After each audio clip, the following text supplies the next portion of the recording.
En Guinée, le gouvernement déplore la réaction de l'opposition après l'annonce des élections législatives pour le 29 décembre.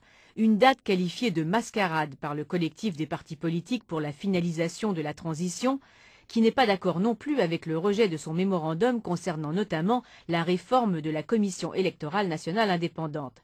Le gouvernement regrette aussi la série de manifestations annoncées par l'opposition à partir de la semaine prochaine. Je vous propose d'écouter Damantang Albert Camara, ministre de l'Emploi en Guinée. Nous ne sommes pas très étonnés de cette réaction de l'opposition. Nous sommes habitués depuis un certain temps, en fait depuis que nous sommes arrivés aux affaires, d'être systématiquement confrontés au refus de l'opposition, apparemment de participer au processus que nous sommes en train de mener. C'est vrai qu'à chaque fois, c'est des arguments selon lesquels nous n'avons pas consulté. La différence entre nous et l'opposition, c'est que nous avons une responsabilité par rapport au peuple de Guinée, c'est de poursuivre le processus de transition et le processus démocratique. Donc à un moment donné, il faut décider ce que nous avons fait et nous souhaitons que tout le monde nous accompagne dans ce sens-là. L'opposition n'est pas contente non plus après le rejet de leurs propositions contenues dans le mémorandum et qui concernaient notamment la réforme de la CENI. Comment réagissez-vous à cela? Alors là aussi, il y a un peu de contradiction. Voyez-vous, vous avez dit juste que pendant le processus électoral, il y a eu à un moment donné un problème de leadership au niveau de la CENI où l'opposition contestait d'abord le fait même qu'on veuille assister la CENI. Elle clamait l'indépendance de la CENI. Après, elle a voulu qu'on change le président de la CENI. Elle n'était plus d'accord sur le nouveau président.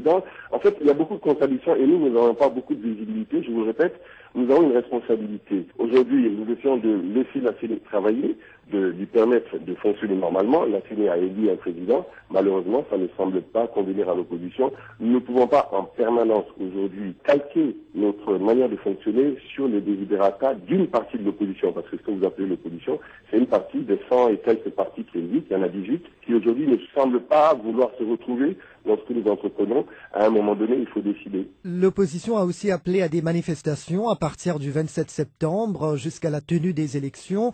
Le gouvernement ne craint-il pas que cela peut envenimer la crise politique en Guinée? Ah, bien entendu. Il est évident qu'aujourd'hui, tout ce qui est manifestation publique est susceptible d'apporter un peu moins de sérénité dans ce que nous essayons de faire, et pour lequel nous avons besoin d'un maximum de sérénité. L'opposition en prend la responsabilité. Nous souhaitons à ce que tout ceci se passe dans le respect des libertés fondamentales, mais aussi en prenant en compte la sécurité de la cité et la cohésion sociale. Je pense que si tout se passe de manière démocratique et surtout raisonnable, il n'y aura pas de problème. En tout cas, nous, notre responsabilité, c'est quand même de préserver la quiétude sociale et la sécurité des citoyens. Donc le gouvernement voudrait bien que le collectif des partis de l'opposition soit partie prenante du dialogue en cours. Bien entendu, bien entendu. L'idéal, c'est que nous nous retrouvions tous les acteurs politiques de la vie guinéenne et les États en général autour d'un consensus sur des questions fondamentales. Et je pense qu'on devrait être capable de se mettre d'accord sur des notions aussi essentielles que la date des élections, l'organe qui doit les organiser. Or, ce sont des choses qui étaient déjà réglées. Quand on veut nettoyer le fichier électoral,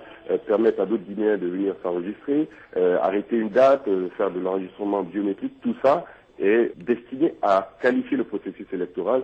Et j'avoue que nous comprenons difficilement ces résistances qui, très souvent, semblent être des manœuvres dilatoires. Donc, l'idéal, ça serait vraiment que tout le monde vienne et qu'on en finisse avec ces élections législatives pour qu'enfin, la Guinée se dote des outils indispensables au fonctionnement d'un État de droit. Damantang Albert Camara, ministre au sein du gouvernement d'Alpha Condé.